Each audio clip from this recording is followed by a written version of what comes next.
Hi. Karen. Um, I had an experience, and maybe you could shed some light on this. Months ago, I had an experience where I was laying down and I felt three different areas uh, throbbing lightly. And what came to me was Grantes.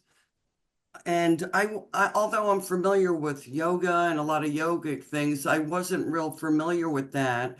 Um, I did look it up about knots, but I find something as I look back, I don't know why I was reminded of it now recently. Um, I guess I've been reviewing a lot of different experiences, and I find it interesting that after that, I did have pain, severe pain in my body that almost went from the bottom to the middle, my stomach, to my chest, to my head. And now I'm saying, I guess it came back to me because, like, and now it's all gone. And what also came to me is I find it very interesting that right after that, uh, I needed to move out of where I live and find a place. And was one of my very deep fears. And I wasn't moving for fear there wasn't a place, because of my income right now, but I had to move. And now looking at it, that was like my security thing that came up extreme, like it's been bothering me my whole life. Um, and then I was actually guided who to go to. I didn't know where I was going to go, and I really was guided in the moment, and I listened this time instead of holding back and gripping on my fear. Then another thing happened with dealing with emotional things and having to let go of my sisters and also my belongings. And then also, it seems as this has happened, I feel like I'm really in tune, like going with the flow, and that when I start thinking too much or fear gets in the way, I'm learning to release it, to just go in the moment. And I feel somehow this is all related to one another, but I'm not quite sure about with these knots. Yeah. Well, thank you for sharing, Karen. And yeah, it is in some way or another all related.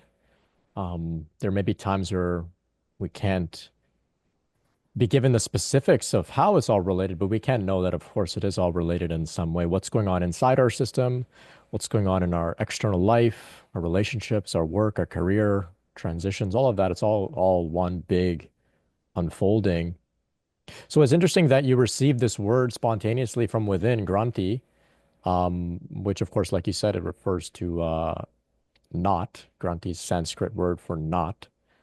Um, and yes, there are three of these knots along the Sushumna Nadi, the spinal column, and they are kind of like um, checkpoints along the upward trajectory of the Kundalini rising process.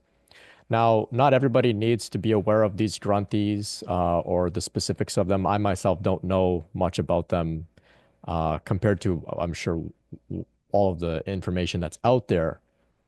But generally speaking, yes, as you described, there's one in the just where the rib cage begins in the stomach, I believe. There's one in the heart, and there's one in the head, in the third eye. They are sort of like these energetically hard, sort of like gates that the energy will need to work through in order to continue on its journey. So, in a sort of standardized way, the Kundalini will rise from the root chakra up to the first Granthi in the stomach, and then it will move back down and it will go up and down and work in that area until it's ready to then move through that Granthi, that knot in the stomach, and then it will move up to the heart, back down to the root, up to the heart, back down to the root, up and down, doing her work. And then it will break through the heart and move up to the head and back and forth. And then finally in the head, it will break through and then reach the crown. Now, this is like one way of looking at it. But of course, as we know, there are people who have these top-down awakenings. There's people who are having awakenings beginning in the heart. There's people who can't really describe any of these specific points or checkpoints or moments where they can kind of pinpoint exactly where this process is sort of focused in their body, and that's okay. I like to see it all as like a just the entire system is going through this process. We can look at certain conceptual ideas to make sense a little bit of what we're going through and why things have changed or why things are arising in certain themes at times. And it can kind of map over to some of these models, like the models of the Granthis, even the chakras as well.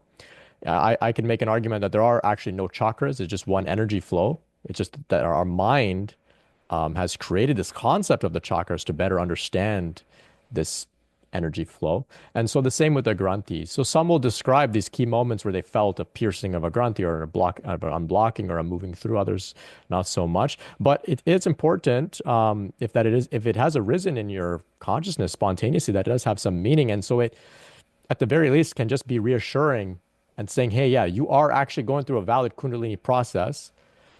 These are the checkpoints that you're moving through. They're very significant points actually on the path.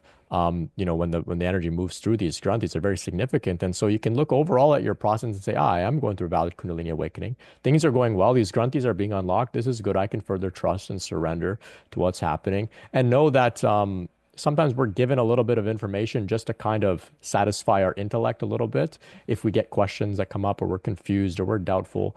And so you were blessed with a little bit of some insight there, and you can appreciate that, but you don't need to get too fixated on it. Not in my opinion, you don't need to. There's a couple books that go a little bit more deeper into this. Kundalini Vidya by Joan Shivar Pita Harrigan. Kundalini Vidya. Type in the chat here.